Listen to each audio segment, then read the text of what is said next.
No. No. Ew. That's way too much. So this is what it would look like if I didn't use OBS to like carve out the frame. There's like a lot of stuff over here, but for some reason I'm kind of feeling it today. I'm kind of feeling it. I mean, I could always do more door, because the door is the door. Oh, look, you can see my shadow. I got two shadows. On the door, you can see some of my fingers, and on the wall behind me, you can see some of my fingers. And even on the shadow behind me, there's like you see by the pinky, there's like two of them. And even on the door, there's like, but it's only there we go. Anyway, I guess this is the vibe today.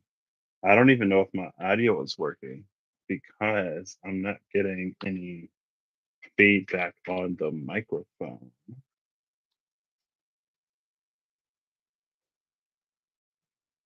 I guess we'll see. I guess we shall see. We shall, shan't we? Ba-da-da-da, da-da-da, da-da-da, da-da-da, doo-doo. So today we're going to look before. Yep. Hello, hey Holly, hey Eve. I didn't see y'all before I like was absorbed by my phone. Wow, this is so much. I did not expect to be so visible. Like, wow. I mean, here we are. At least I don't have to worry about taking up like 80% of the time. So I was thinking today, thinking, I don't have a number. It's fine. It's like when you open up the fortune and you have no fortune. When you open up the cookie and you have no fortune. Oh, this is good today. How are y'all doing today? It's not too sweet. It's not too watery. It is actually refreshing. This refresher is refreshing. So I was thinking today, it hit me. I came to the realization, the ponderance. I came upon the ponderance of it's the smoke and fog of Neptune that's pushing its way to Jupiter, the energy of North Node Pisces, almost sort of like starting to roll in before the node shifts into Pisces. And as I was thinking that, I opened up the Vitruvian. I did that last time. I opened up the Revelations edition, and the moon was the final card last time I used this. And I opened up the Vitruvian edition, and the Emperor was the final card the last time I used this one. So that was, North Node Aries, North Node Pisces energy. So I figured we would do something along those lines today. So what I'm gonna do is the now moment is in full color. So anything related to now will be in the Revelations edition. Anything past or future will be the sepia tone for Trugan edition. I was just gonna do North Node, but why not do the South Node too? So I'm gonna pull before and after the moon for Pisces, the Hermit for Virgo, and the Vitruvian edition, the Emperor for Aries, and the Chancellor for Libra. And then if we don't see the outlaw, I mean, I guess I could still say it, right? The outlaw would have even done anything. When I go live from my laptop, it wants to like disconnect. When I go live from my phone, sometimes the audio does.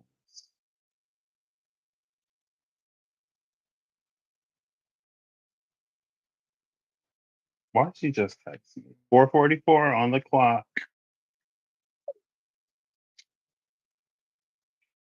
4:44. You see? 44. Uh, Not 4:44. Next year, did it? 1:44.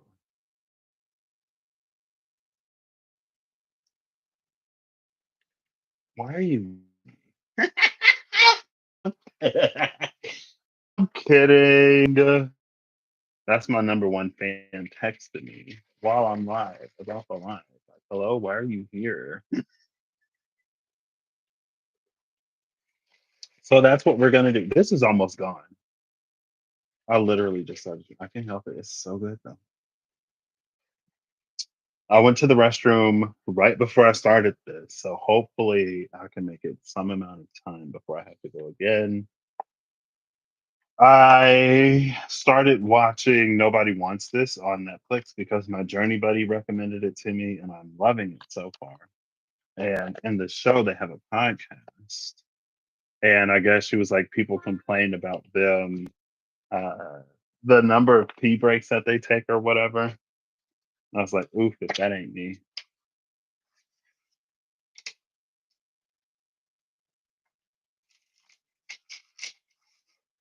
Yeah, let's just get into okay.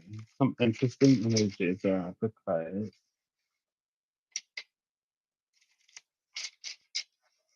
Well, just do let's try it. Am I gonna do it? I don't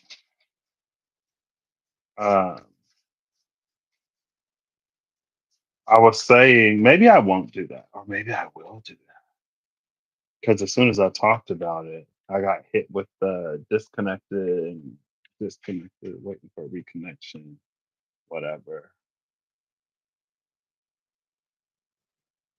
Um,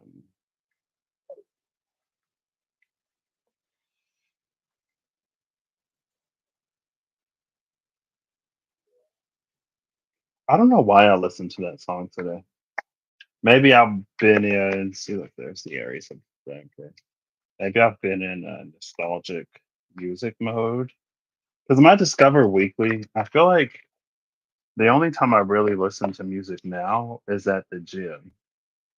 But because that's the case, there's music that I would ordinarily enjoy that I would love. I don't know how I did this. Like half of the deck, not even half. Some of the deck is face up, most of it is face down. What? Ooh. Ten of Cups, Mars and Pisces. Ooh. But yeah, because I work out, like, and there's the Outlaw. The Outlaw was at the cut uh at the bottom of the deck when I started there. Because I listen to the music when I work out, there are like slower songs or like different genres of songs that I would ordinarily love discovering on my Discover Weekly. But because I only listen on the treadmill, I'm like, I need something that's gonna help me. And so my Discover Weekly sometimes it's too not hype enough. And so I ended up going to my music from like when I had iTunes. Um, and so I'm listening to some songs I haven't heard in like a decade or more, maybe. Um, and I wanted to Two Door Cinema Club next year was one that I wanted to listen to, so I did. So it was on there. Four of Pentacles. Okay, let's just get into this. That was enough exposition. Let's see what is it. The energy. Well, first, so I pulled the cards and asked the question. We'll just ask. Because this is coming in the future, we're using this edition. I'm like, maybe I need to figure out where to put this. There you go. Archangel of Glory, Angel of Art and Grace. That's the version that I'm going to look for Pisces and Virgo in. And then this edition with the Mason, Three of Pentacles, is the one that I'm going to look for the Emperor and the Chancellor with.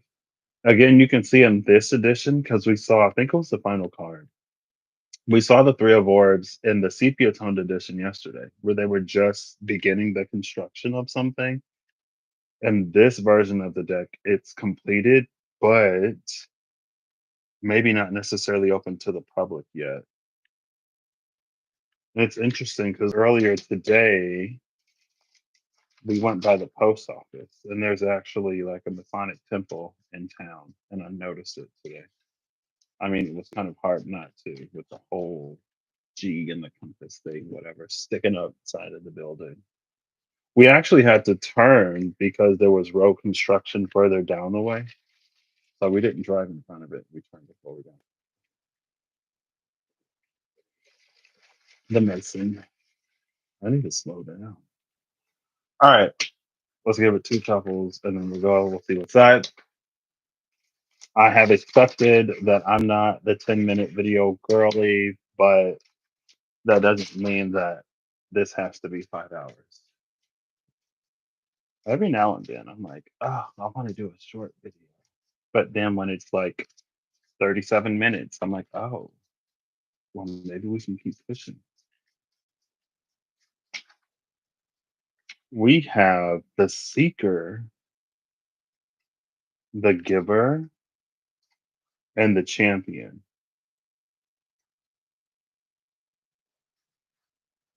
So literally coming off of that Mason, it's like getting closer and closer to the building. Like here is outside. And then you can see that it's like there's the building. And now with the champion, they're like inside the building. This is like far away, right in front, and then inside. So that's an interesting. This is also the earth and fire of. I'm not doing it that way today, but it is the earth and fire. I know we're already running 2 minutes over. I should do that thing. I think I only did it one time when I was like, I don't care where we are in the video. I'm shutting this down at 20 minutes. You know, just for funsies, yeah, just to see what happens. This is interesting.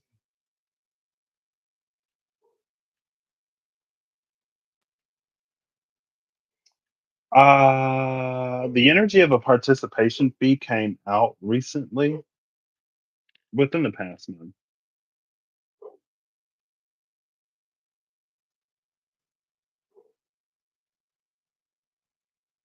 I wonder what it is.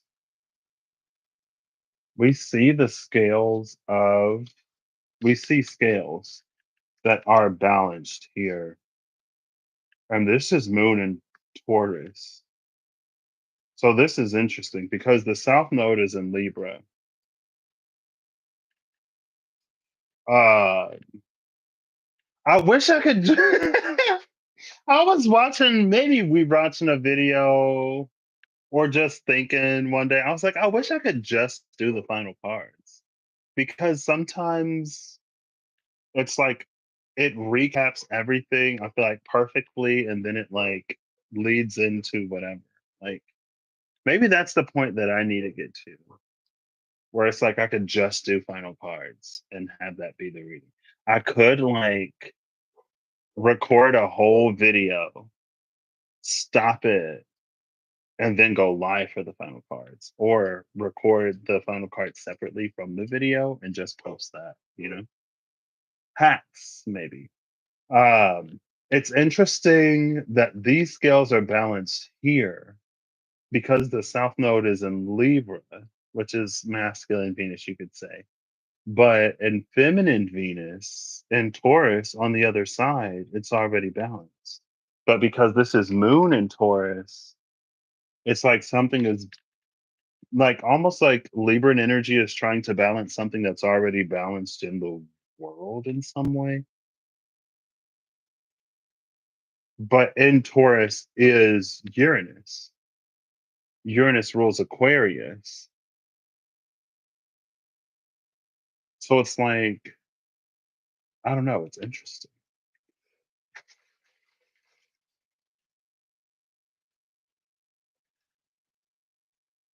Mm, okay. Like this as it resonates for you.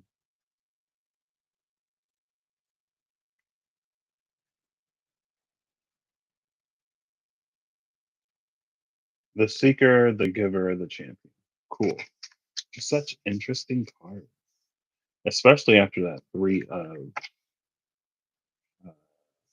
amazing. That's amazing. We're not looking for it in this deck. Yes, we are, actually. Neptune is in between the Archangel Commander and the Reaper. And then Jupiter. I'm like trying to keep what I'm looking for in my brain.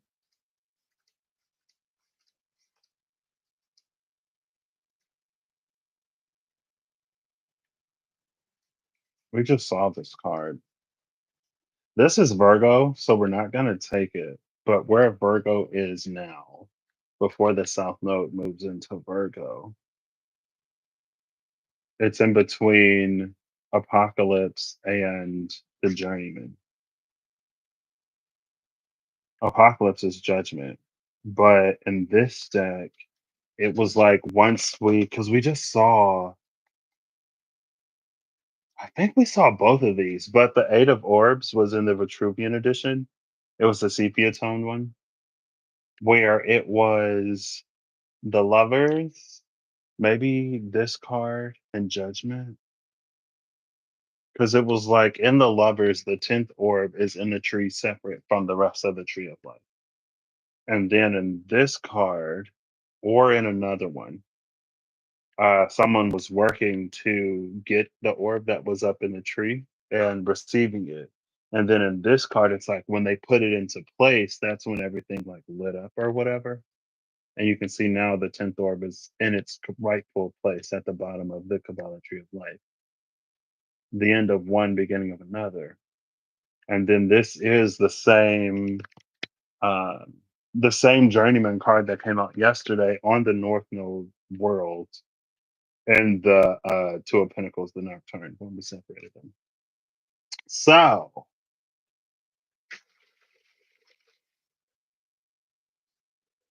is it? Hey, Queen Bonsai, how you doing? I'm not. I don't know. It depends, but that's where Virgo is right now, which is interesting. Because and then before that is the South Node and New World Order.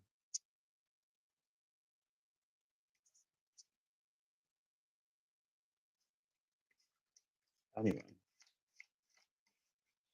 and then we have the Seven of Swords after this Eight of. This is Sun in Virgo, Moon in Aquarius. The Seven of Swords in the Wild Unknown specifically is my card of birthright. This is a card of attaining some kind of mastery within self to be granted access to this. So it's within the realm of birthright. Cool, not entirely surprised. Excuse me. Here we have Jupiter. Jupiter is in between the Herald of the Waters, Inspire the Prodigy, Page of Cups, and the Angel Sagittarius, a divine higher genius. Inspire the Prodigy and a divine higher genius. Like, so relevant or related. The Prodigy, the genius, that's where Jupiter is. So we got, oh, well, okay. I wasn't, all right. Because the Chancellor is right after the Angel. Look, and then there's the Mason. Oh my gosh. The south node is in the empty space with the angel. Where's the north node? I haven't seen the emperor yet. Um, but again, we've already seen from the seeker, the giver, and the champion, there's an energy that's moved into this space.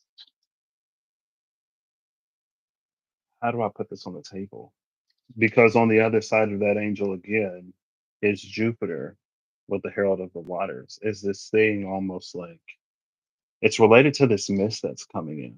And not only is the mist and the smoke and Neptune like keep appearing since we've done the alchemy of glass, glass has literally been coming up like every single time. Like there's so much clarity, I guess, to be had. What was that? Titled The Sands of Time in the Alchemy of Glass. Because the glass or the sand that we use to make the glass, the properties of the sand inspire certain properties of the glass. Or if there's impurities within the sand, then there's going to be impurities within the glass. Whatever those impurities, some of them are resistant to heat, some of them are resistant to fire. And that resistance to heat or fire makes me think of that other energy that literally just came in. The hallow, which can allow certain energies in. Um, it was the shapeshifter. It was the creator, the shadow, and the dead end. It's because of something that doesn't shift when someone shapeshifts, or it's because of something that someone includes in everything that they create that leads to the dead ends that we as a collective have created as we've tried to navigate to a better, brighter future or whatever. There are certain things that we keep including that keep leading to collective unrest, we'll say. The Empress, sorry, the Empress is on the other side of that Three of Pentacles. Cool. So now we're just looking for the Emperor.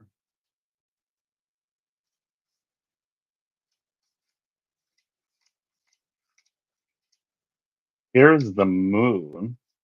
The Moon is in between the Dark Horse and the Healer.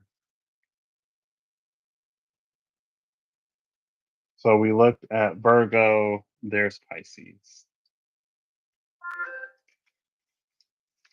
The Dark Horse is the Seven of Wands, and then on the other side of the Healer is the Hierophant. But this Hierophant is like good Hierophant energy.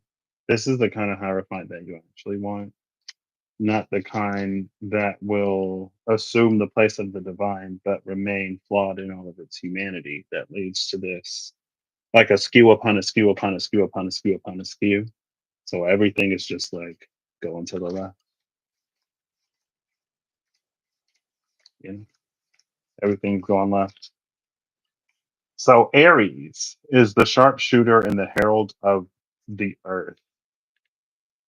Interesting. The herald of the earth is dedication of the adept. Dedication of the adept is that Eight of Pentacles energy that was in here. Was it around Virgo? Right here. Yeah, it was around Virgo because it was Apocalypse and the Journeyman. The dedication of this adept is what leads them to inheriting that or them taking on their birthright, coming into whatever mastery, them positioning themselves to be whoever they need to be to have whatever resources they need to have when something picks up or resumes. The Three of Wands, the politic is here.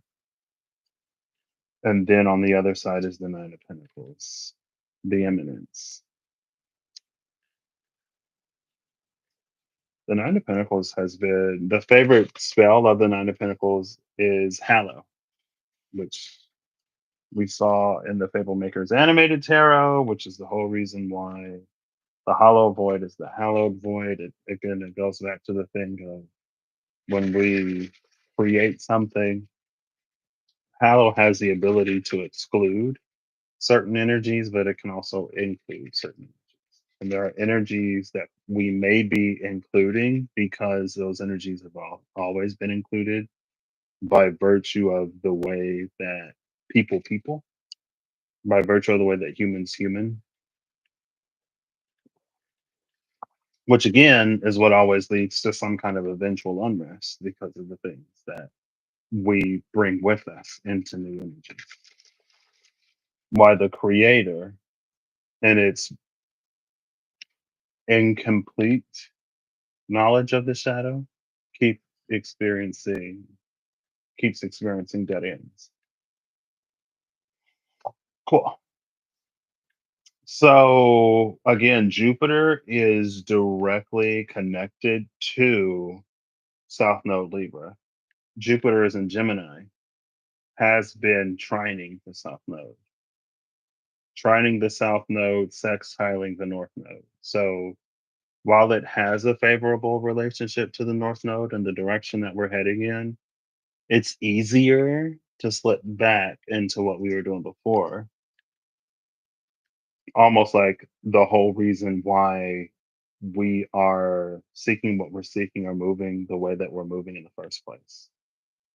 But maybe not necessarily realizing it because Jupiter is vast. Jupiter is so expansive. You could think Jupiter is the energy of like a big city, like one of those big cities where you can drive like 2, 3 hours, but still be in the same city.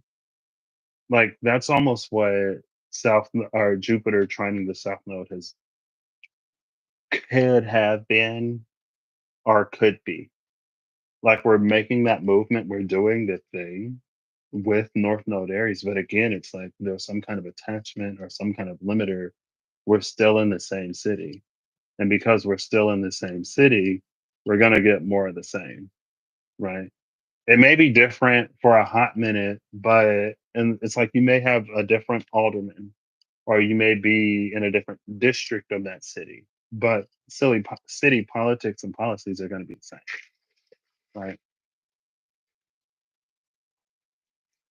Speaking of the politic, and if you were trying to leave the city for those reasons, again, for a hot minute, a different neighborhood, a different school system, maybe some different things nearby, but the same city.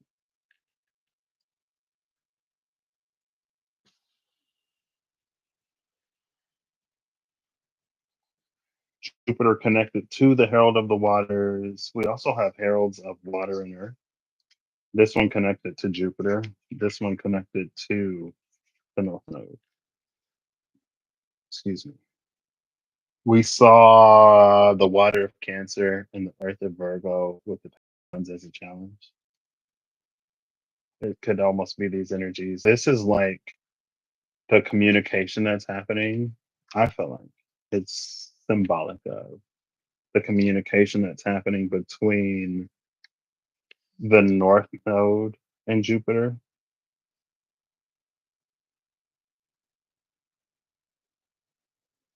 Again, where it's like it's favorable, but it's not as favorable. It's easy, but it's not as easy. Neptune is again the Reaper and this Archangel Commander. Neptune is like it's almost this energy of like we haven't gone far enough. Almost. Anyway, that is these. So with Aries, this sharpshooter and the Herald of the Earth, this feels like an energy of like there's another way. There's a different way, there's a better way. One that is aligned with the divine or some aspect of the divine. We see Athena up there with her shield with the Gorgon's head on it. I feel like we've had a few algal moments I feel like specifically with the moon, but it could have been Mars before Mars left Taurus. Did it conjunct Uranus around Algol? Did it conjunct the moon around Algol? Was the full moon Taurus on Algol? Something happened around the head of Medusa.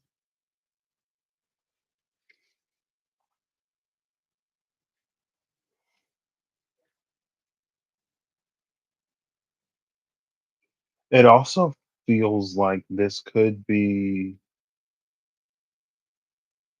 as we utilize our free will, uh, our autonomy.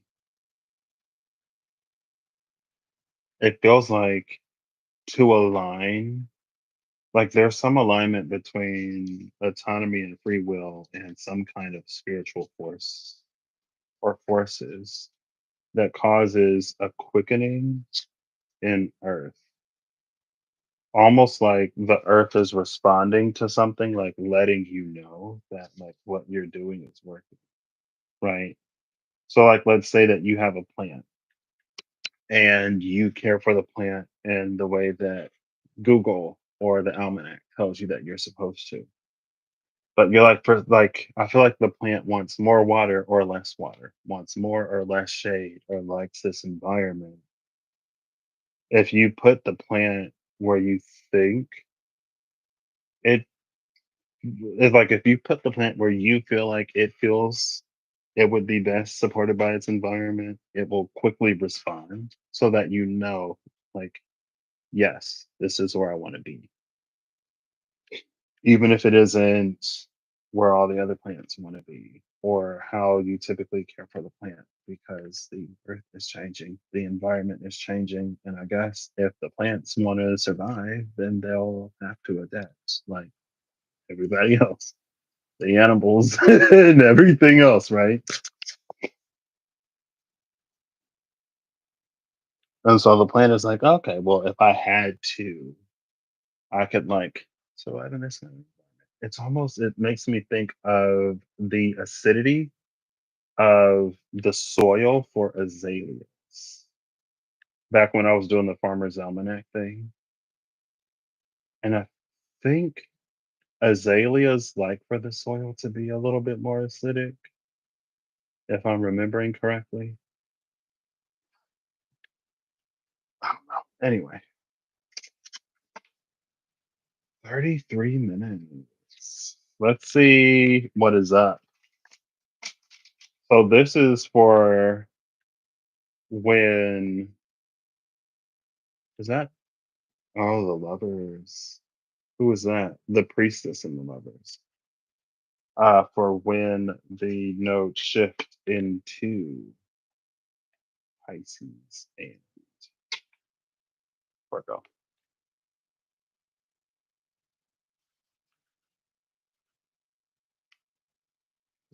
Seems like things are definitely heading that way. Oh well, there's the Emperor at the cut with the Seven of Cups corruptor. The Emperor is like looking at the corruptor because the Emperor has to,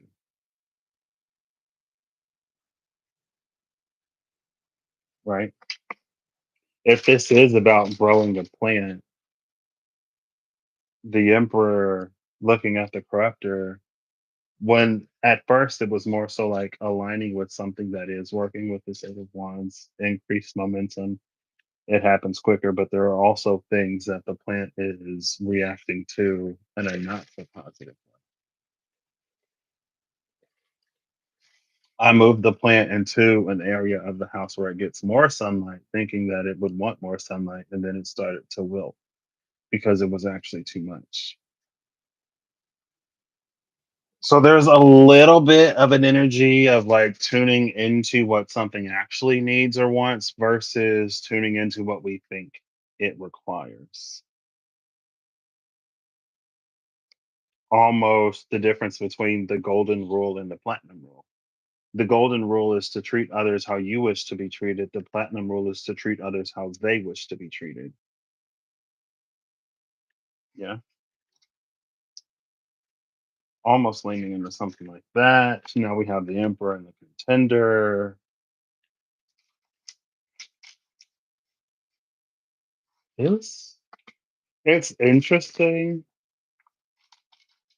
The energy is similar to that of this Emperor, but from a different perspective.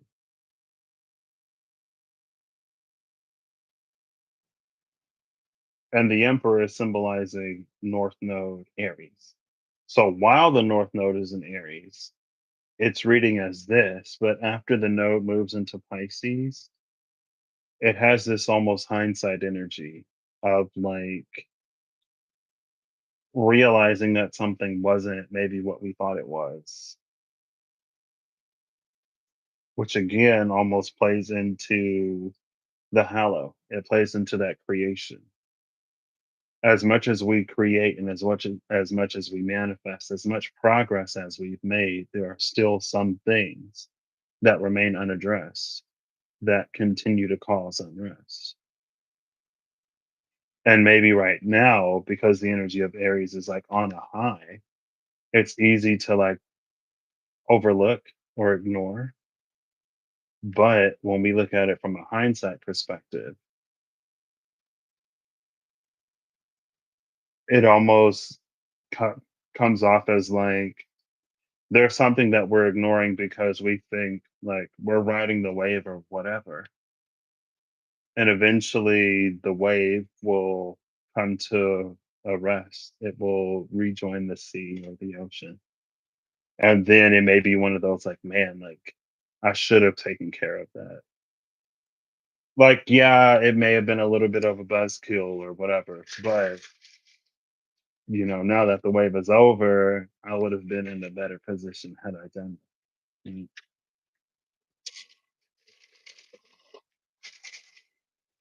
I know, right? It's almost feeling like that. And it's interesting that I said, and then here's Neptune again. It's interesting that I said that this was for the past and the future because I honestly intended it more for the future of when the node shifts into Pisces Virgo. But this is like from the vantage point of when the node shifts into Pisces Virgo, where we are now will be the past. Anyway, I need like a little swivel table, but then some of the cards would be in reverse. I mean, as if I can't just pick this up and move it. All right. So I guess we're gonna do that. I mean, I peeked ahead at Pisces Virgo from the end. So as I'm going through, we'll peek back at Aries Libra. Using work. Oh, that was a dirty flip. I think it was the Page of Earth. A dirty flip is like when a card kind of flips over, but it doesn't flip all the way over. Or like I continue shuffling and it like goes back face down. A clean flip is like, you know, a full flip. It's a full, ooh, well, we just got a clean fall when I was trying to explain a dirty flip. Apocalypse is here. We saw Apocalypse around Virgo. It was Apocalypse, the Hermit, and the Eight of Pentacles, the Journeyman.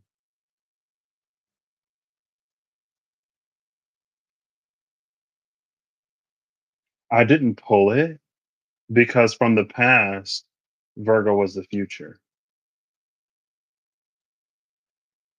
But now, this is so interesting.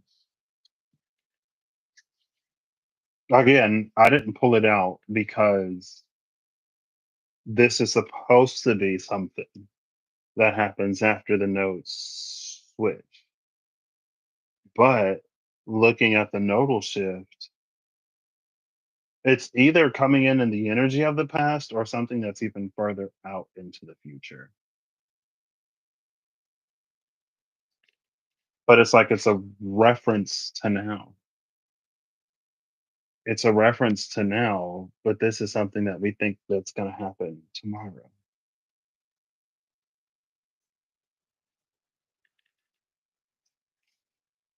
Bottom of the deck is the Chariot, the Stronghold of the Grail, and the Blind Seer. Because this is Moon in Libra, and we saw it around Virgo, where the South Node is moving to. This is referencing where the South Node is. And we see this Page of Cups, the same Page of Cups that's connected to Jupiter. Here it's inspired the prodigy, but it's inspired the prodigy as the herald of the waters, but it's the herald of purifying as the stronghold of the grail.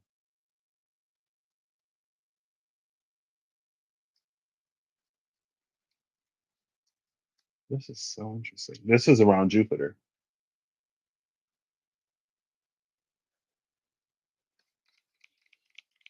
Now, I didn't bring my iPad today. I mean, it's literally like over there. I was like, I'm not going to grab it. Jupiter will go direct. I think it was at like 11, 13, 17, somewhere around there. Degrees of Gemini. I'm assuming Jupiter is going to move into Cancer before the South Node moves out of Virgo. I'm pretty sure it will, because Jupiter is like that. It was like 21 degrees when I looked at it, which means it's been in the sun. It's been in for a hot minute, and the node sits where it's at for like 18 or so months. So that Jupiter is going to move.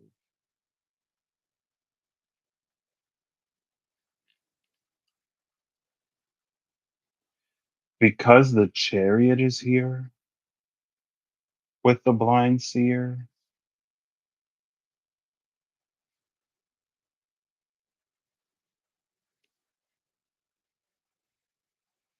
This almost makes me think of the first three cards that came out before, with the Seeker, the Giver, and the Champion.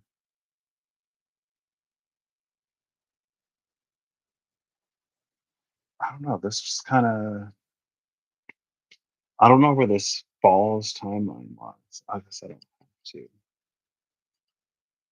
This could also be something that we do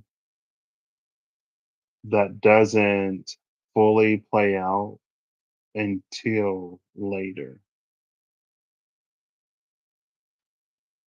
Because the Two of Swords for me is the minor high priestess. It's when our intuition or discernment tells us something, we can't justify it, or it's not easily validated or affirmed or confirmed. We don't know why we feel the way we feel. It's like very counterintuitive, but maybe we do it anyway, maybe we don't. The nudge to do it, or to begin, or to start would have come now, or will come before the North Node, South Node specifically, finishes its transit in Libra. Again, going off of that, like riding this Aries high, or being in one, like going back to the Spotify playlist, being in one mindset, noticing something that exists outside of that sort of framework, mindset, emotional state, or arena, and going like, I should do something about that, but maybe not. It's either or. And it feels like either way, we'll see the connection to these moments now. And this could be like, let's say we're living our lives or something, and we come across like someone tells us, like, hey, like you should do this, you should do that, you should focus on this, focus on that. there's the tendency to be like, don't tell me what to do, like blah blah blah, whatever. But it may be one of those come to find out, maybe I should have listened type things. Your intuition discernment will tell you if you should listen. Your ego is going to be the one that's like, no. Your ego can be the one that's like, nah. Your discernment will be like, maybe they're on to something.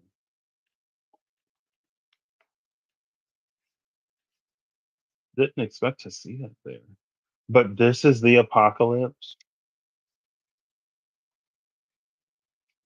This thing, it clicks into place, but there's no light here.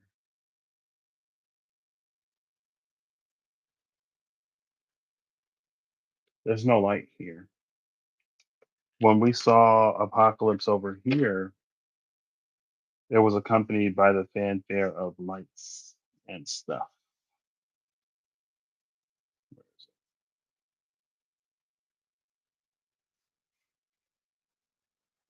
Have I seen these cards? There's the chariot. The chariot is in between New World Order and the High Priestess. So yeah, this is something. Here's Major Arcana High Priestess. It's like she can't fully say why there's some kind of balance or some kind of integrated polarity, some kind of further vision that we need to have. But we almost see it again playing out here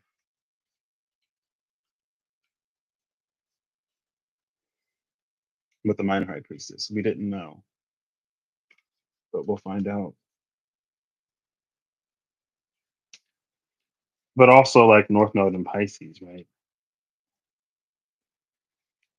So here we had it again, the apocalypse and the dream in here, before and after South Node Virgo. And this apocalypse, you have the light, right? And you see these pillars along the seeker's path as it's reaching that inner sanctum or whatever that space is that has been built. See, like the pillars here and then the pillars there, the hands that are like nearly the same.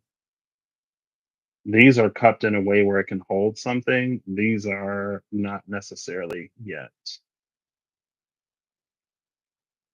There's light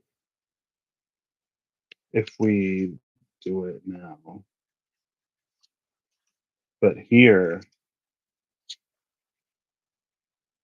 it's a different scene.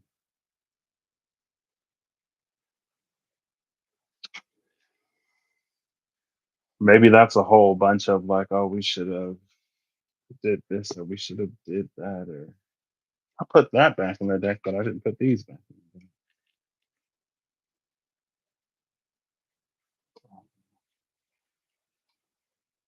Again, I didn't expect to see that. Didn't expect for it to just fall out like that. But it's like, hey, yeah, remember when the South Node was in Libra and you had like an inkling, an intuitive hit where your discernment was like, "Wah, wah," and it said something. It's almost like if someone says something too, again, whatever they say or whatever it said, even if it's no one's gosh darn business, it would hit on something that our intuition has like already said. Our discernment would validate it. This ain't just someone telling you something and it doesn't resonate for you or it's not for you, it's not your path. This is like a confirmation for something that maybe we'd rather not uh validate or whatever. Cool. So looking for the necromancer, which is the moon, which is Pisces, the chancellor. No, no. The necromancer, which is the moon, which is Pisces, the erudite, which is the hermit, which is Virgo, as the north node, south node. Um, I guess we could look at Jupiter and Neptune again. to see how consistent they are. And then if we pass by the Emperor for when the North Node was in Aries, or the Chancellor for when the South Node was in Libra, then we'll also say that as much for me. So I can remember. I'm just like flipping through here.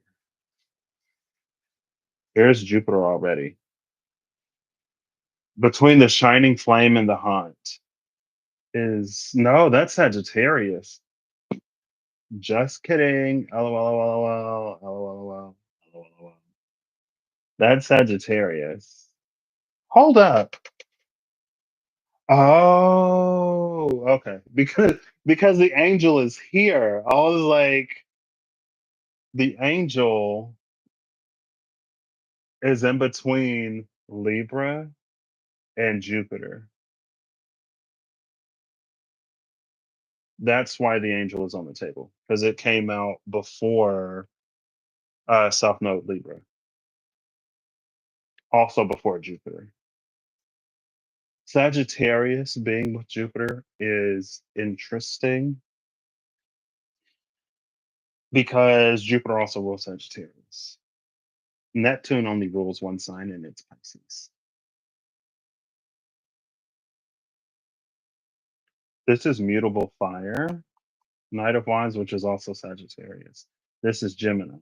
There is a Gemini Sagittarius opposition in this angel. This angel looks directly forward, unlike the angel in the Revelations edition, which would look at both of these. If this was the Revelations angel, it would face both the shining flame and the haunt. Oops. But since it isn't, it looks directly ahead. For some reason, again, it feels like it's playing off of these things that we know that we should do. It's almost like eventually there's something that's going to have to be addressed. Maybe we'll come into the realization of like, oh, I could have addressed that before. It doesn't have to mean anything more than what it is, right? You can do it now or you can do it later. There doesn't have to be a better or worse between the two. Maybe it's better for someone to ride a high, right? To be more in bliss while everything, while circumstances allow for it, because the time is going to come where things have to be taken care of. And it's like, you can do it later. You could enjoy the now and do it later, right? Sometimes, depending on what we value, procrastination is worth it, right? It's like, yeah, I could have did this on my day off, but I'm glad I used that day to recharge, rejuvenate, and take care of myself. I'll just do this on a day that I work. It's fine. I'd rather be off on my off days and do work on my work days than to bring work into my time to R&R, to recharge. And that's valid. For some, needed. For others, maybe preferred. It's not a better or worse thing, even though I was probably dangerously close to. It would have been better.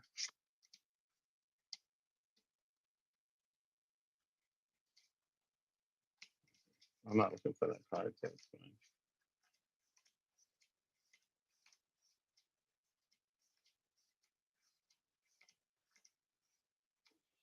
So interesting.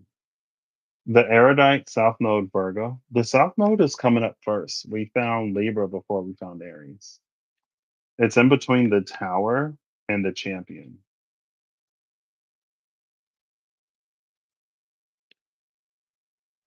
Material and spiritual colliding is the Tower. This Champion is the same Six of Wands that we saw um, at the end of those three cards from the present moment. And again, there was something with the tower, or there was something with the champion that it feels like it's not a race, but it feels like someone is going, like they're on this spiritual journey or whatever. I guess it's almost like university. There is a university experience where before you go off to university, it's like you could be the smartest person in your school, in your town, whatever. But then you go to university and it's like there are other smart people. Now you're in sharing space with other people who were the smartest in their school, in their town. And it's like a different sort of like playing field. It was basically this feeling of like someone getting into this space and realizing that someone's already there. Like they're not the first. And again, it doesn't have to mean anything. It's not a race. We don't have to be the first. For somebody, for some people, maybe it is a little ego trip to be the first or to pioneer or to whatever, only to get somewhere or to connect with someone who's like further than you or whatever.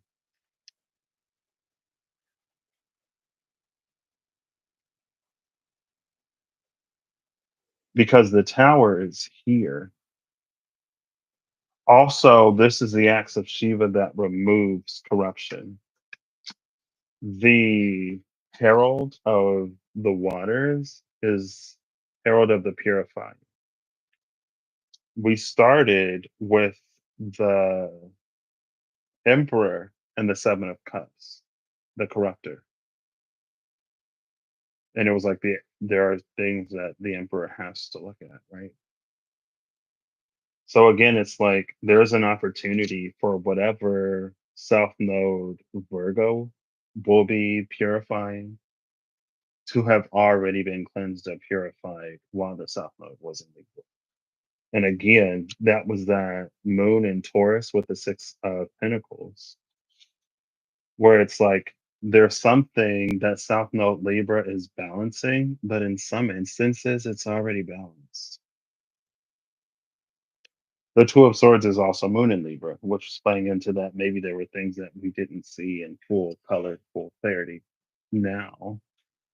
But if we see it there, and it'll be the gift of hindsight that gives it the clarity that it has. Right.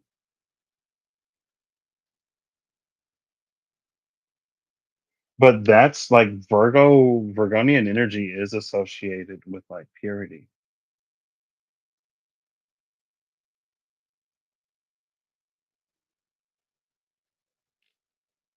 It's almost reading like South Node Virgo might be a little rough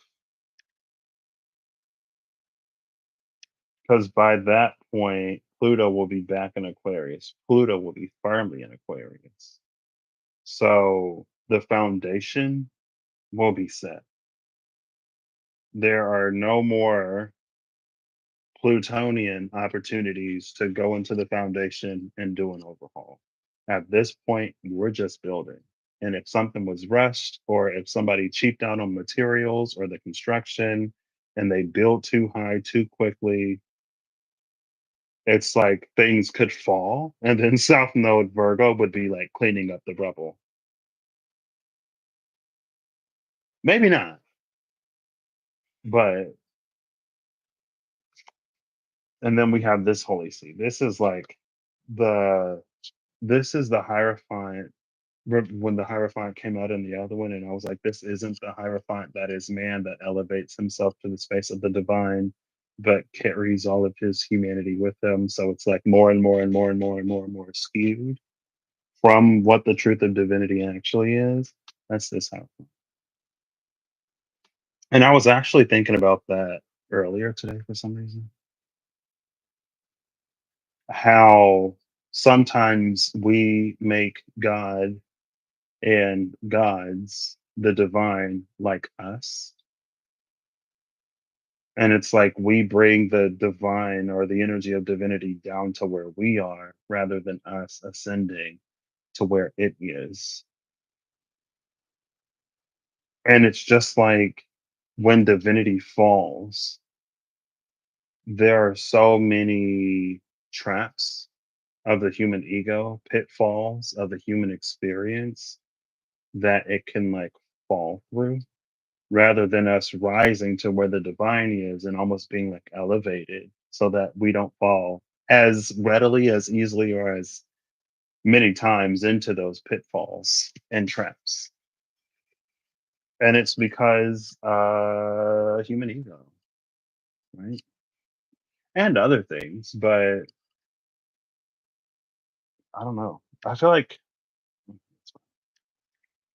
if it doesn't resonate, don't take it. If that doesn't align with your beliefs or whatever, you ain't gotta whatever.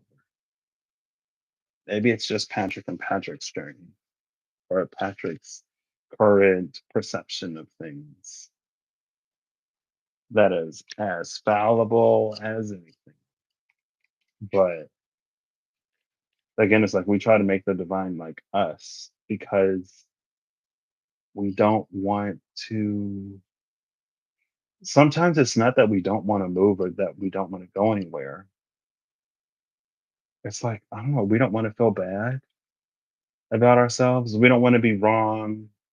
We don't want to be the villain. We don't want to be looked at as whatever. But we can get so caught up in appearances that sometimes we care more about how we're perceived than like who we are as a person. And for some people, it don't matter. Some people don't care, you know?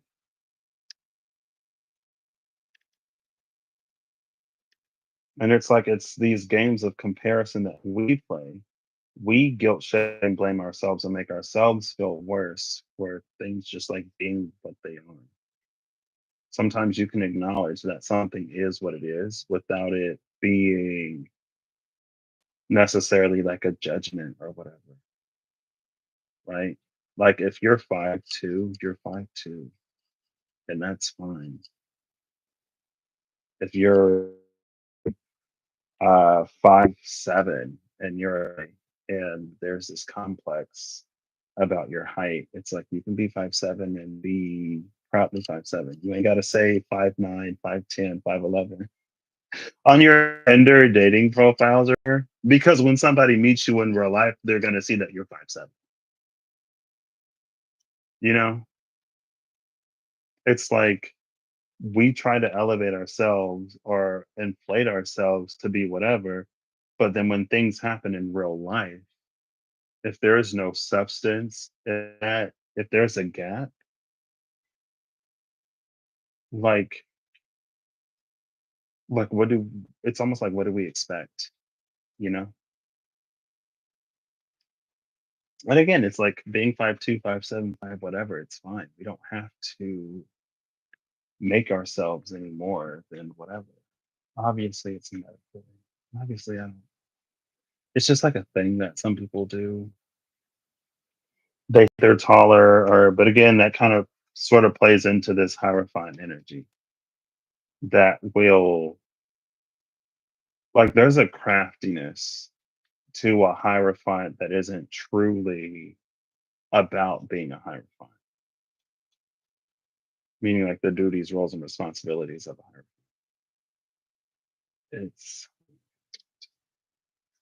if it goes there, South Node Virgo, North Node Pisces will, and that's the North Node in Pisces. So when the North Node is in Aquarius and it conjuncts Pluto, before I did this, I was just like, "Ooh, what's that going to be like?"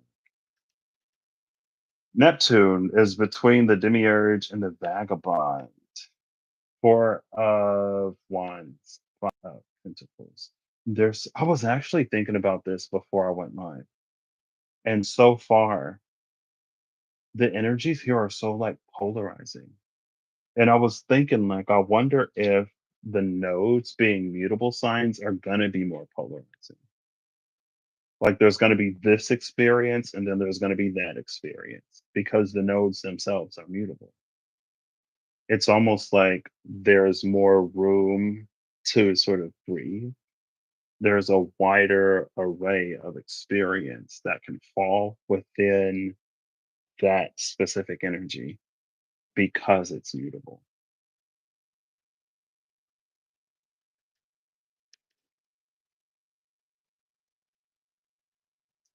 And again, like on one side, it's the tower, on the other side, it's the champion. On one side, it's the chariot, on the other side, it's the blind seer. Literally on one side, movement, on the other side, being at an impasse. On one side, things are falling apart, everything is crumbling. On the other side, someone's like sitting on their throne in their power.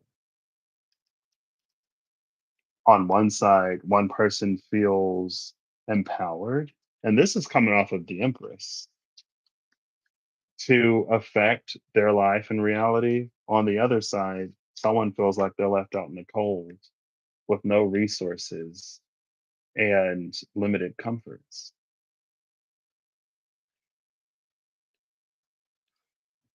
And then under the vagabond is others, which is like choices. Almost an energy of like we are in whatever we're in because of what we choose to do or not do. And there's nobody to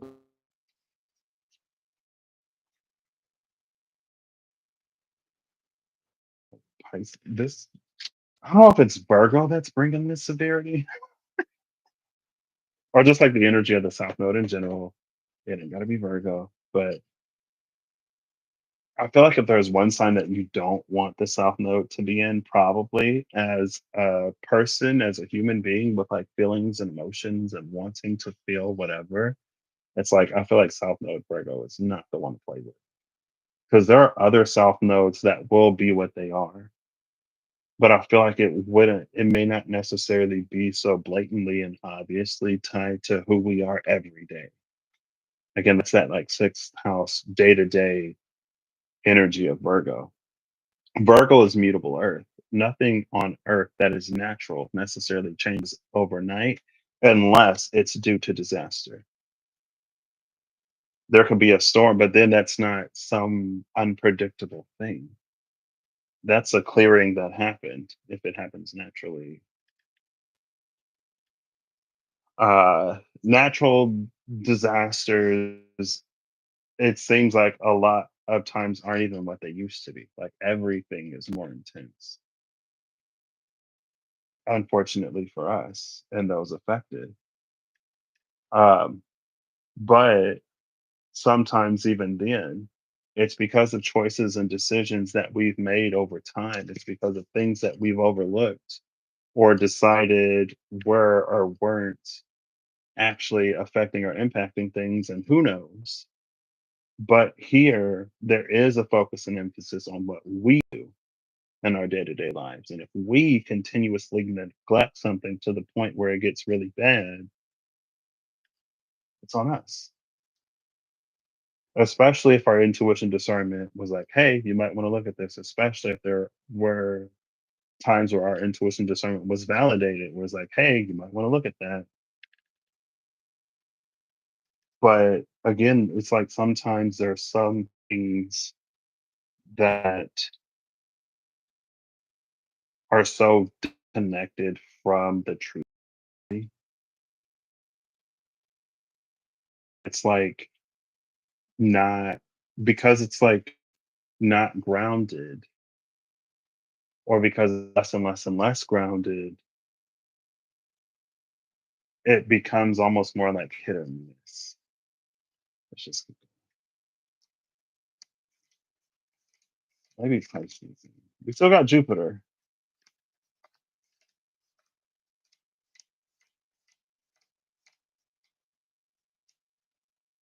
The Emperor is in between the Archangel Commander and the Grotesque. The one that is in their power and the one that isn't.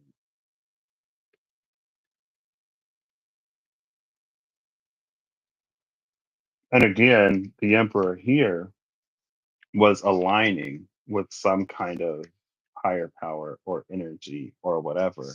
And because they were aligning with it, there was some kind of acceleration or deceleration. The world was showing. Something was showing like this is working, this is not working. But we're here in hindsight, again, it's like either we're empowered or we're standing at the banks of this sort of river, almost wondering where we went wrong. You see the wilted flower, the knocked over cups.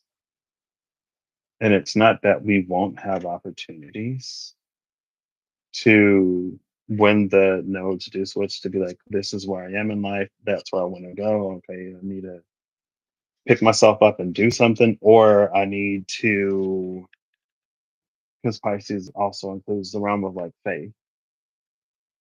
Maybe I need to pull like closer or whatever. It's like there's a lot of free roam too with North Node being in Aries. It feels like it's easy to feel invincible almost when the North Node is in Aries. It's easy to maybe not be so focused on consequence and the long game while the North Node is in Aries. Because while it's in Aries, it's all about momentum and movement. But the nodes will shift. But yeah, I didn't mean to keep that. Here is Aries. And before that Archangel Commander is the Journeyman and the Knight of Pentacles. This Journeyman, again, working on completing the task to be granted access to whatever is their birthright. On this side is birthright received.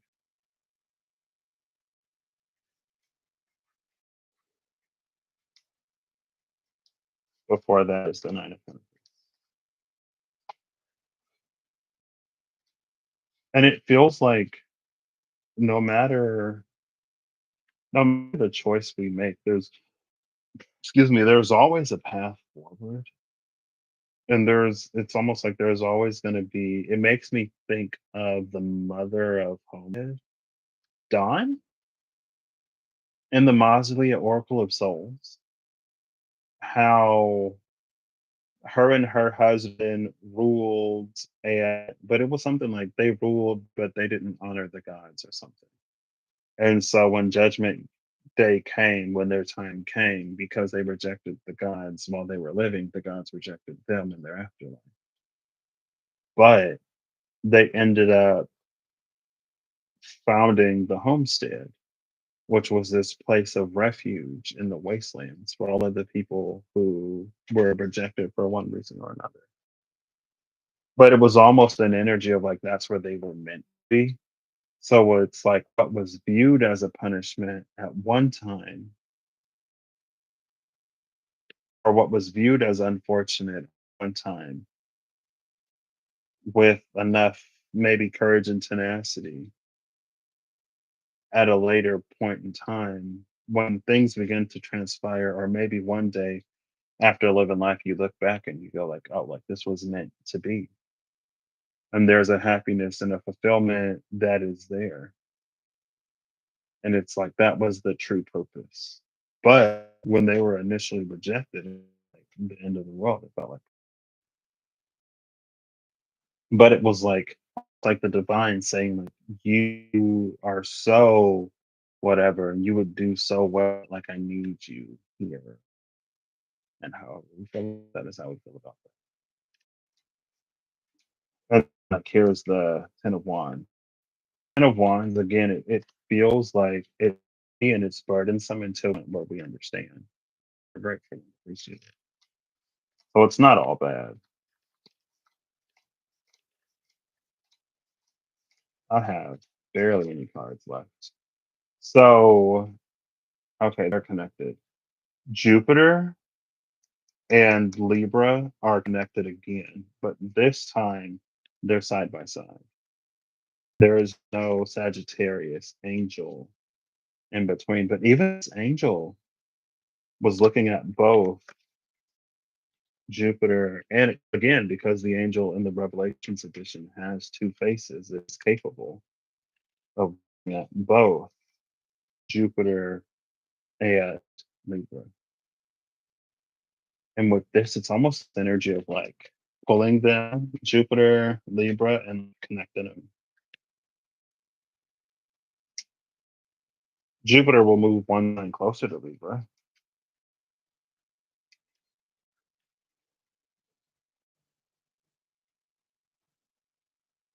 Was it, or was it this one? I feel like it was this one. So the captor, Eight of Swords, Jupiter and Gemini. Jupiter is now in Gemini, retrograde. I can't remember if it was this one or this one. I feel like it was this one. I feel like Jupiter came first and then Libra. No, Libra came first. And Jupiter was behind it. It was this way. So Jupiter and Gemini, Eight of Swords, and then Jupiter of Life on the other, which is again, there's a difference between feeling a swords and a mental sort of prison, and the world is your oyster, wheel of fortune. Now, the wheel of life can turn in either way, but typically, when we see the wheel, of life, it's like things turning in your favor, especially when it's right, they're all up. On the other side of is the shining quarry, which is the Knight of Pentacles. And on the other side of that is the Necromancer, which is the moon, and the hollow void, moon in Cancer on the other side of that. On the other side of moon in Cancer, we have the Priestess, which is the moon, which rules Cancer, the High Priestess. Guess we're taking all of these. I'm not putting this. Oh, look, the title card. There's only five cards left. The Sharpshooter is the card at the top of the deck. This time it's by the Force, which is the North Node, which is interesting. So on Strength, there's the North Node. The Force is next to the, but it's facing the North Node. When it was in Aries, the Emperor has its back to the Sharpshooter, and they're like facing opposite direction. But this is when it was the North Node. I wonder if this is something that is more energetically characteristic of North Node energies, where maybe at a certain point in time we would see Eight of Wands energy with something that's more characteristic of South Node, where it's easier, it's quicker, simpler. You can get so much further by doing the thing that you're comfortable doing rather than pushing yourself to do whatever. But now it's changing where it's like the more you push yourself, the further you're going to go. Maybe if it don't resonate, but the Wands energy is with the North Node. And then we have a title card. On the other side is the Priestess and the Seven Pentacles. I love the mystery and intrigue of the Seven of Pentacles. Our title card here. It's because the divine is on earth, or there are divine energies that in the God cultivating something new. Because they're cultivating something new that aligns with the North Node more so than the South Node, because things are shifting, changing. That's why there's so much momentum behind the North Node now, where it might. The title card, who knows? There's an energy of organic alignment, meaning it may not necessarily be as simple or cut and dry as it has been, or as it seems to have been with all of the masters of the past. If you do this and you do that and you do all of these things, then you will experience an increase in momentum when it comes to divine universal energies.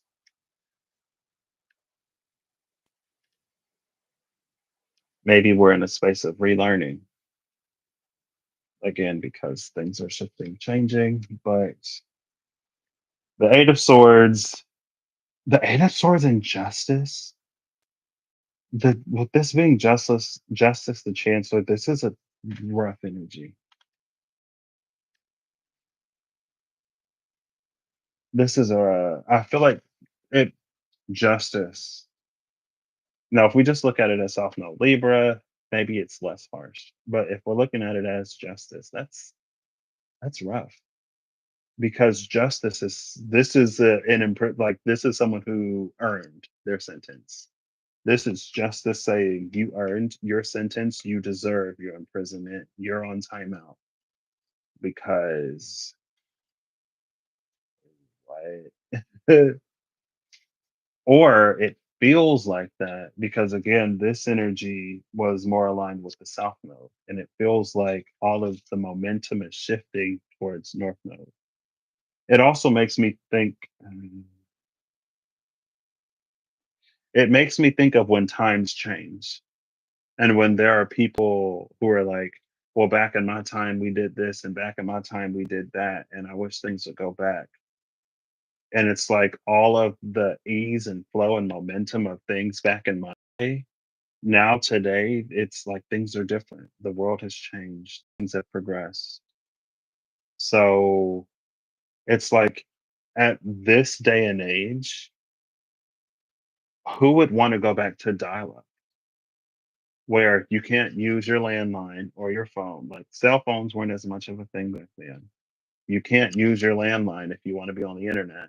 If you want to watch something or download something, you be prepared to to be there for days or at least for hours. Imagine trying to watch this on dial-up or Netflix on dial-up. Imagine trying to listen to Spotify on dial-up. Everything is so like smooth and concurrent and live now. Dial-up didn't have the bandwidth to it's like the bandwidth then didn't exist for the demands of now. And that's why there's been so much. It was just one, two, two, two, one. That's why there's been so much progress in other areas as well, so that things overall can be more smooth. Right? Technological advancements wouldn't be the same if we were still operating on dial-up bandwidth. It would be endlessly frustrating for us, the users, the ones who interact, because Netflix and whoever and whatever, like the other side, they're going to do what they're doing. They're going to keep providing what they're providing. They're not necessarily affected by our ability to access like them. That frustration is purely ours, unless you get someone who cares about the user experience. And some claim to. But anyway, it feels like it could be just like more of that. And then the Wheel of Fortune is turning over towards Pisces. So now the Wheel of Fortune and Pisces are connected, where it was Sagittarius before, but it goes through mutable Earth, which is Virgo. So even when it comes to the North Node, even when it comes, destiny is changing. That's why the Tower, spiritual and material colliding, is around Virgo. It feels like Virgo's going to be almost sitting in a position of power. Everything is going through Virgo.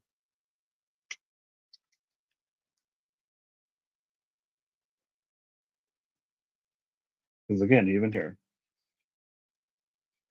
going through Virgo.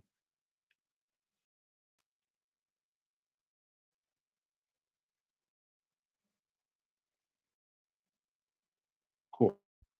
The Hollow Void, again on the other side, it feels like this hollow void is giving me the energy of the void in the SKT in general, as seen on the Dynasty, the Ten of Pentacles. In the Tree of Life, in the Kabbalah Tree of Life, there is a void above the heart and connecting the left and the right eyes. Judgment is on the table. Oh, you can't see it in this card as much. Well, that's where this Alpha Omega is. This Alpha Omega is in the void. Like here would be the heart. That's the left and the right eye. Chakma and Bina, I think. Tiferet, the heart. Can I name these? Malkut Yesod. This one is okay. It's fine. It's. I feel like it starts with an N. No, Hazakiel. Not Hazakiel. What is it? There's Chakma and Bina. Keter, which is the crown. Tiferet is the heart. There's another one that starts with a C and one that starts with an N. I think the one that starts with an N is this one, and the other one that starts with a C is this one. Hold up, wait, I'm missing some. Chokma Bina, Tourette, down here in the heart. Gavura is on the pillar of judgment or mercy. I feel like Gavura is on the pillar of mercy.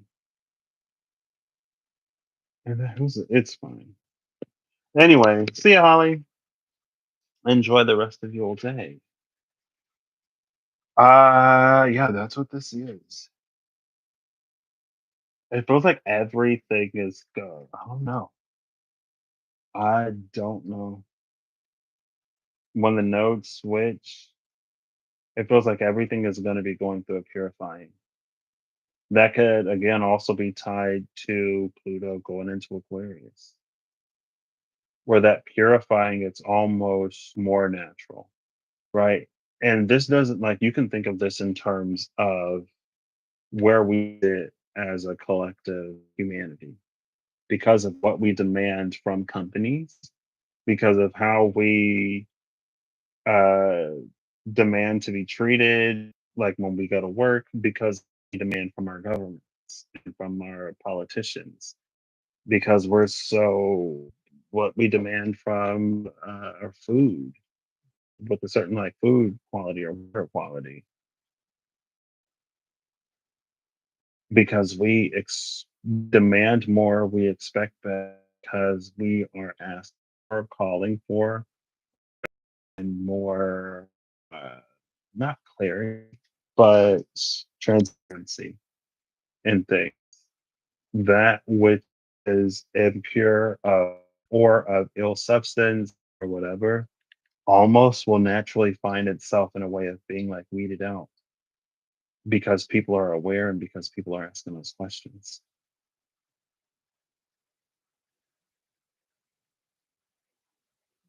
And I don't know if Pluto and Aquarius or the South Node in Virgo is like really going to be playing on that.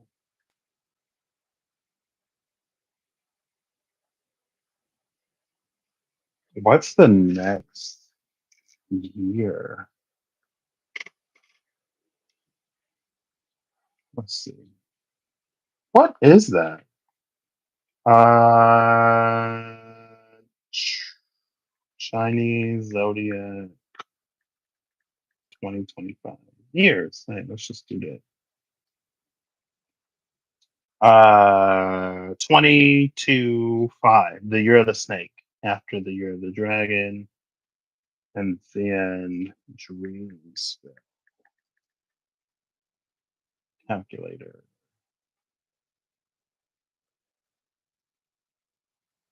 Oh, oh, we're up here. Okay.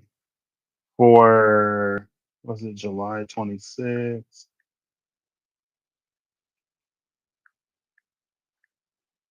2025?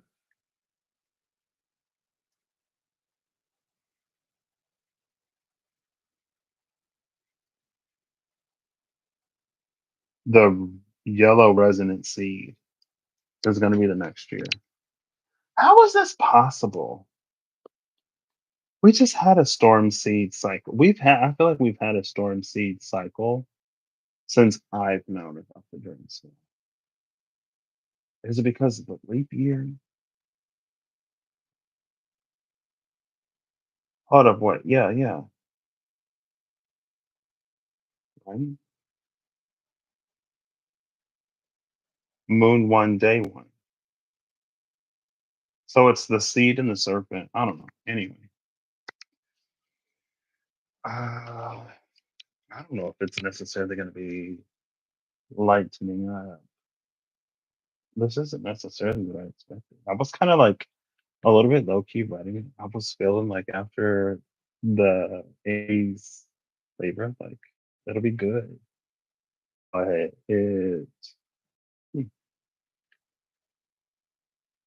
it's almost like it'll have no choice but to be.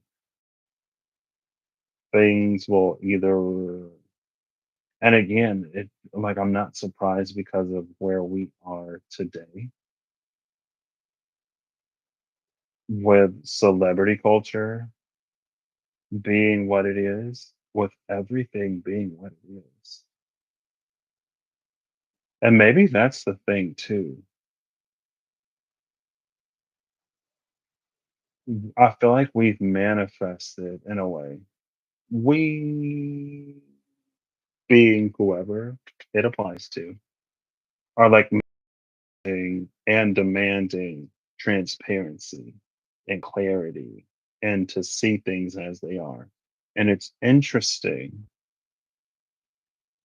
that because that's where we've been, because there are so many people, guides, gurus, mentors, people with followings, because there's this wave of frequency and vibration of authenticity. It's like, again, we call for so much of that. And then sometimes we're not even, I don't want to say we're not capable of seeing it, but it feels like the capacity for when the call is made and the awareness that it's met with, like there's a disconnect. Asking for more truths than we want to see or more truth than we can handle. And what is our response to that? Right. Again, just like as a thought, without the context of whatever, as a thought, with all of those worldwide days of meditation and with all those global meditations for world peace,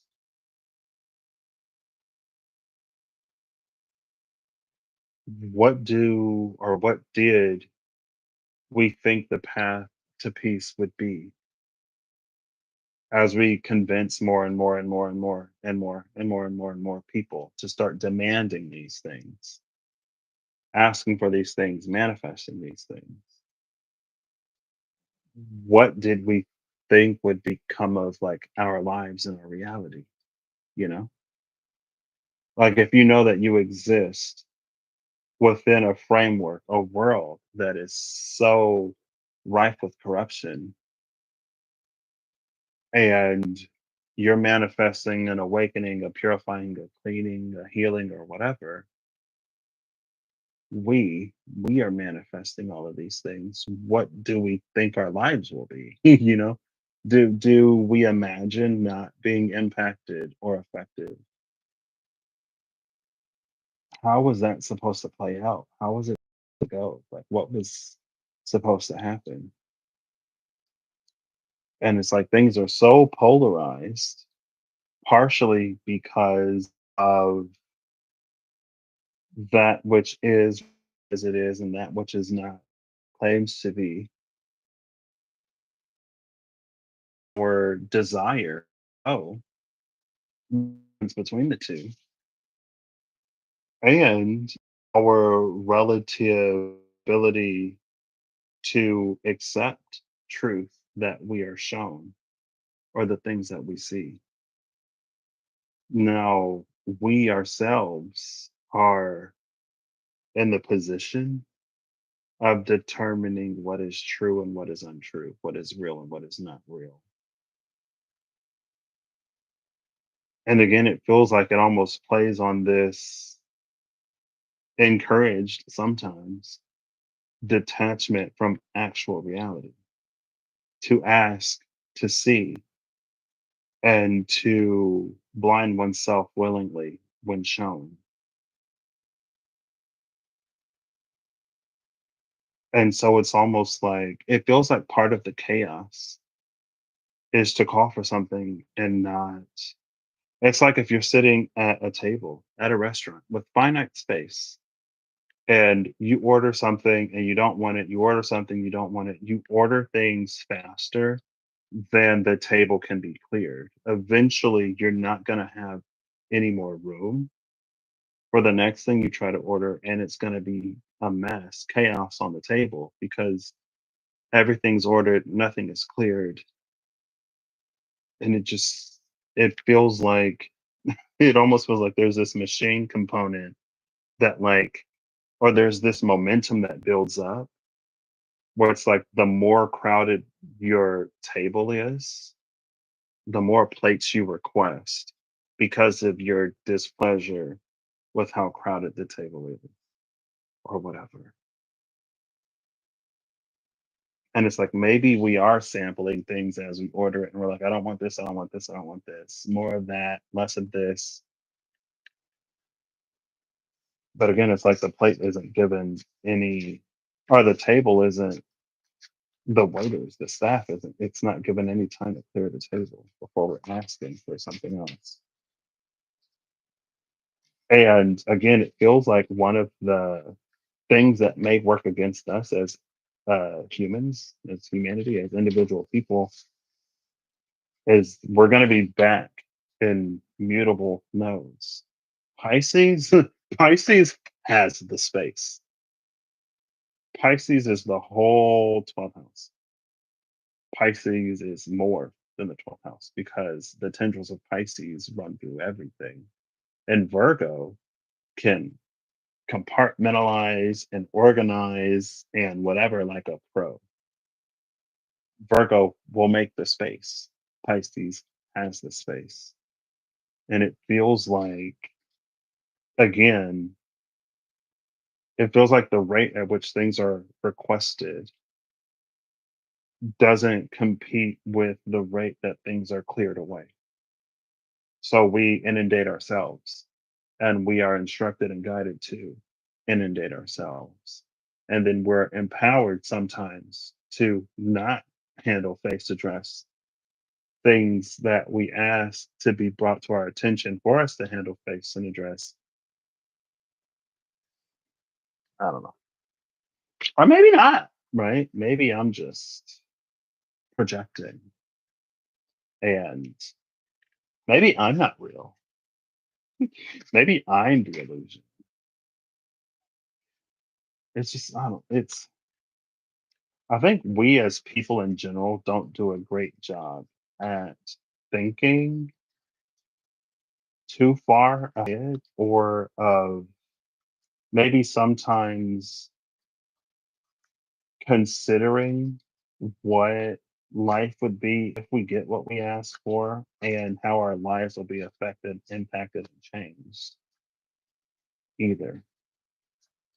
And so it becomes easy to attribute anything to anybody.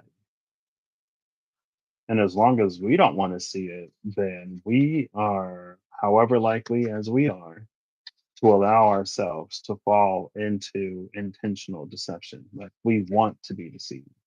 We want to be tricked. We want to be lied to because we don't want to face reality as what it is.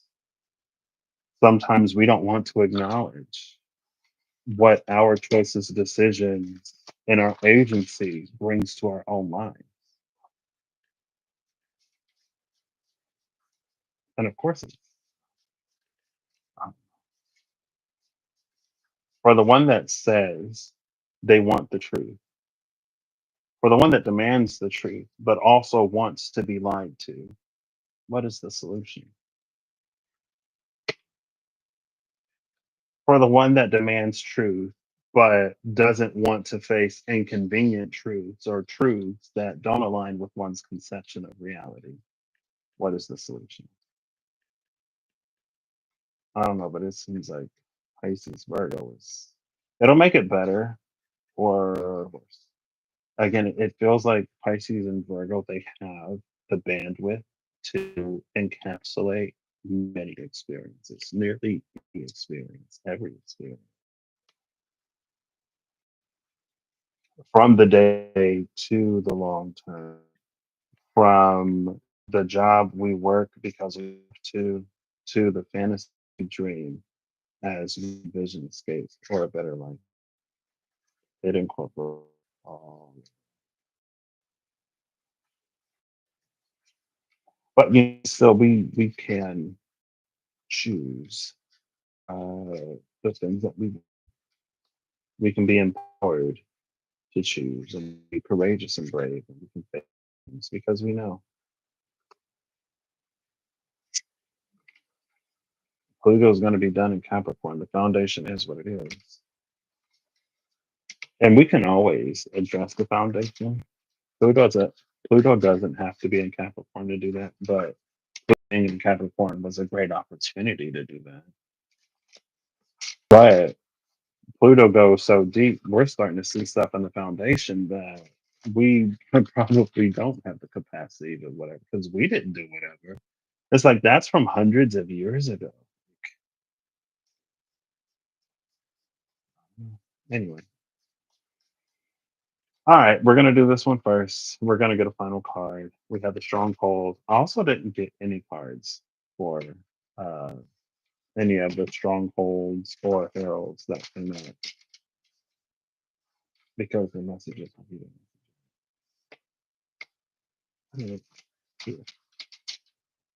I don't know, not necessarily what I expected, but the smoke is starting to outcompete the fog. So the energy of disillusionment is heavy.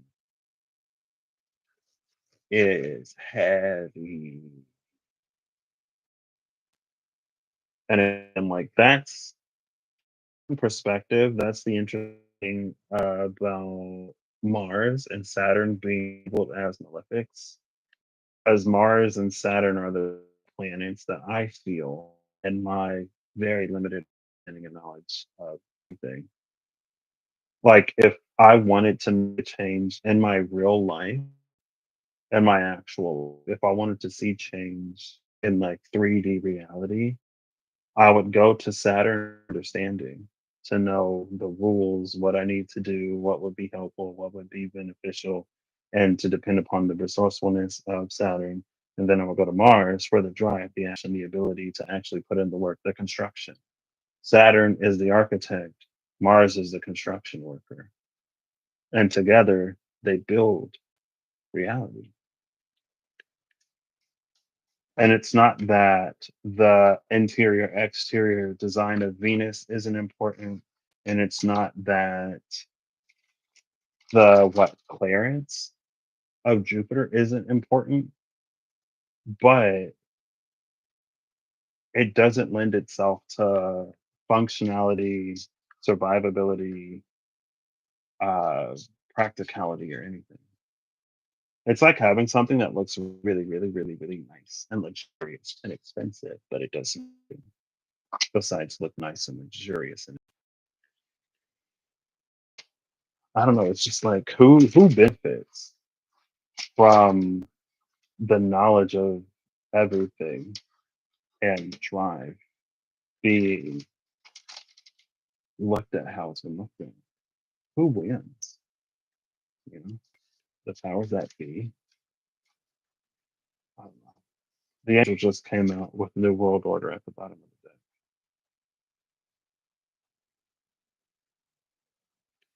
And then the lovers is behind that New World Order. Saturn and Gemini, and then the initiate is behind the lovers. The corruptor is behind the initiate, but this corruptor has the axe of Shiva that removes corruption. Sometimes to remove corruption outside of ourselves, we must first remove the corruption inside of ourselves. We must hold ourselves to the same standard that we demand of others, lest we be the source of corruption within our own lives. And sometimes we are.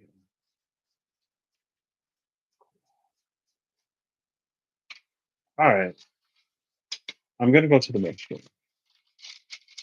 I'm going to let these sit. I'm going to take some breath. If we come back, hopefully we'll get final cards that are nice. I mean, at the end of the day, it kind of is what it is. And I'd rather do this than try to find a way to turn everything positive or to minimize this because again it feels like because we are so central to our experience in a way that maybe we're not fully used to being almost like maybe we were like kids, right? We were the children of wealthy parents who's like we say I want this and they do it, but now it's like we're adults because we have ascended and because we have awakened, because we don't need God, the divine spirit, to hold our hands, because we claim to be everything we claim to be. It's like we're big kids now. We're adults now. We can throw tantrums, but throwing a tantrum as an adult doesn't necessarily produce the same effects as throwing a tantrum as a child, especially when you're the child of someone that whenever you throw a tantrum, they'll try to appease you. We don't live in that world. So, anyway, hopefully it'll be good though, you know? Oh, wow. I'm not using OBS. So I guess we're gonna do this now. I went to OBS and switched to my AFK screen and I was like, wait, the screen is like black. The screen is dark. There's no video feed. And I'm like, oh, that's because I'm not using it. So I guess that's the thing. There are no breaks. We just gotta keep moving. We see the seeker at the cut with the four of swords. Excuse me, because we seek peace, but do we have what it takes to we seek things, but do we have what it takes to receive them?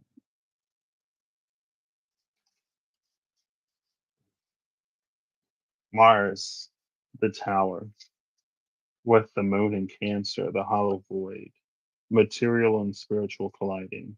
Under the hollow void is the title.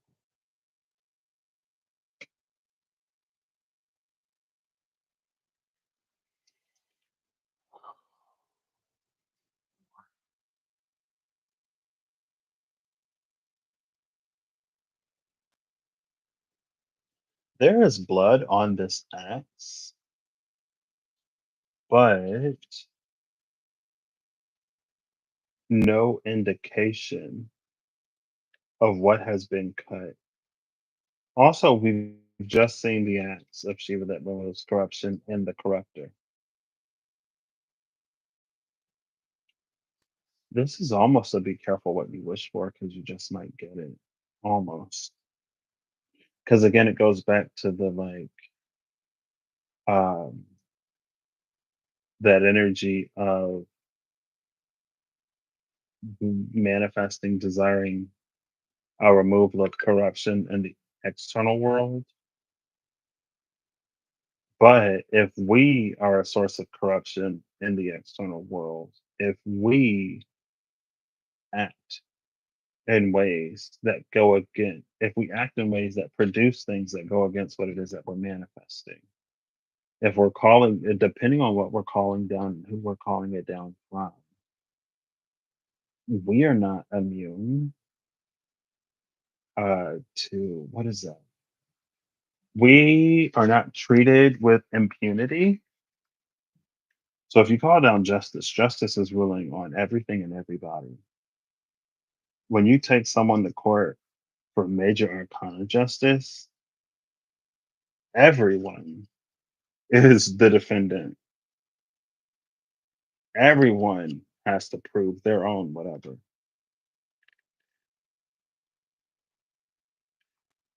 What did I say? Uh, we're not exempt. And so when we manifest peace for anything that we've been manifesting, anything that we may, for anything that we call in under our sovereignty or whatever, we're not exempt and we're not immune. So we ourselves will be subjected to whatever it is that we call for. But again, that feels like it sort of plays on that energy of like everything happened to pass through Virgo, everything being purified, going after the North Node or aligning oneself with the North Node does not make one immune to the presence of the South, especially when it's in Virgo. And especially when the North Node is Pisces, you know. Because I don't know, for some reason, it almost comes off as like a carelessness of Pisces. And then Virgo's like, oh, I got to clean. It's like, oh, Pisces forgot something else. Gonna clean that up too. And then we're just like, oh, wait, what? Almost. It's just, things may extend out farther than we thought. And there are certain things that we believe to be true that, again, it feels like this open scale may extend further. But I guess, like, especially if someone is like, is easy. If someone is a healer and they believe their purpose is to heal, it is very like physician heal thyself. Like we can't hold healing energy and not be healed ourselves. You know what I mean? For the channeler, whatever they channel,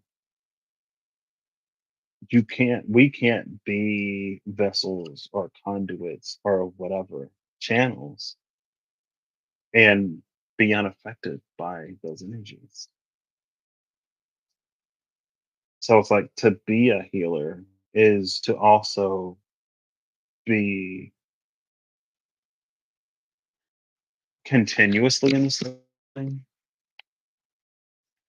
To be a healer, to be an active healer. It's like whenever you heal or whenever you're in healer mode, like you're being healed. Meaning whatever comes up within the self or out within the, if that's how we position ourselves and the energies that we channel, like it's gonna be,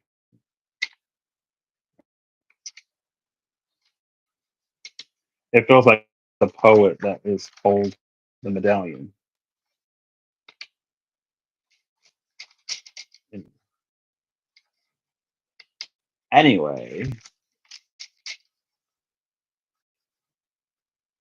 there's the angel. Final card from the Revelation edition.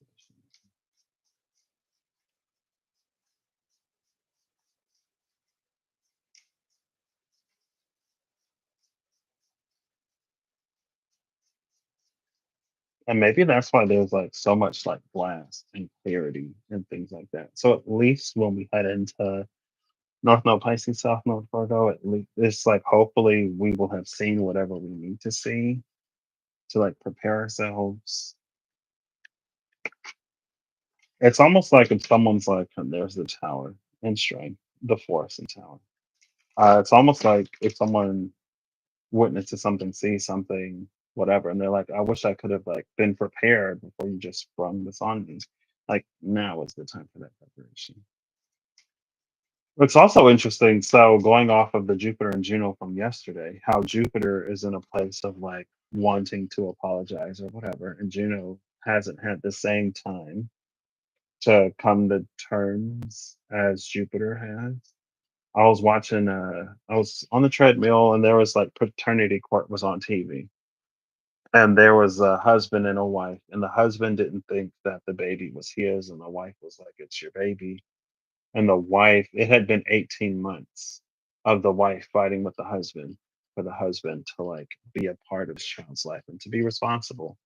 And the husband's like, well, if it is, if the DNA test comes back and he is my child, then I'm going to do all of the things that a father should do. But then the mother, the wife is there that's like, I've been doing all this for 18 months. This is your child. You've been absent. And so, but now it's like there's this third party to consider and think about. So, whatever is between the mother and the father, to be a mother or a father is to understand, know, realize, be reminded of, cognizant of, aware of the fact that what happens between the mother and the father affects the child. And so if the mother wants to be like vindictive or whatever and be like, no, like it's over 18 months I fought with you and I tried to do whatever. But it's like, will the mother sacrifice the father's relationship with the child because of the mother's relationship with them? Where is this coming from? Is the relevance? We are both mother and father, and the child. We are both mother, father, and child. Or we are mother and father, and the child is our life, or our connection to others, or whatever. Right. Now, sometimes it is within everyone's best interest, even the child's, for a certain relationship to be severed. Because unfortunately, not every mother or every father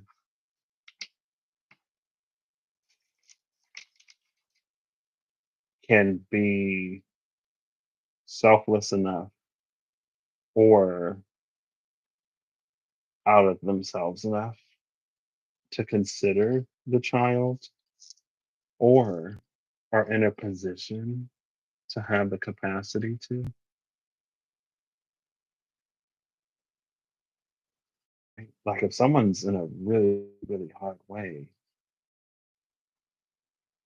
it's not unreasonable to not have high expectations for them to show up for others. Like if someone's barely keeping themselves together, if someone has nothing to give, it's like expecting something from someone who has nothing. It's not fair, but also at the same time, things have to be proceeded with accordingly. We are the children of the divine, right? And so I don't know, it's almost like maybe sometimes while we are living, while are incarnate and while we affect and impact one another, I wonder if there aren't times where the divine has to almost give a little bit of tough love, right? If we're being tested or while we're learning or whatever, especially for us sovereign folk, right? There's the emperor again with the ten of wands for us sovereign folk, because that's what it means. It's like when you become an adult or a teenager, your parent has to like, when you're an adult, you don't get the benefit of being young and like when you're young, there's a lot of leniency that's given to you because you don't know that because you are a child. But children, like adults, aren't charged as children, regardless of whether someone knows better or not. But that's just what it means to be an adult. It's what it means to be sovereign. It's what it means to have autonomy.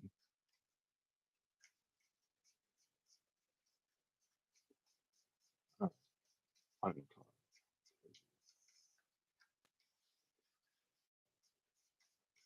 it. I don't call it. Clean flipper, clean fall. Bottom of the deck is the discerning one. Use your intuition and discernment. As always. The card that came out, three cards came out. The Keeper, the Convalescent, and the Imminence. The Awakened Fool, the Four of Swords, and the Knight of Pentacles. Jupiter and Libra, Venus and Virgo. The benefics are aligning on the south node.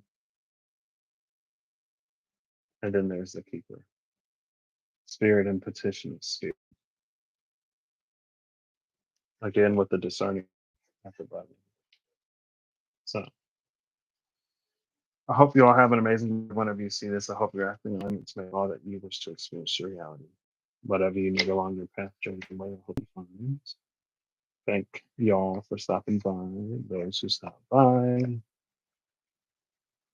Maybe we'll like absolutely crush these last few months of North Node, South Node, Aries, Libra to the point where when the Nords turn into Pisces, Virgo, everything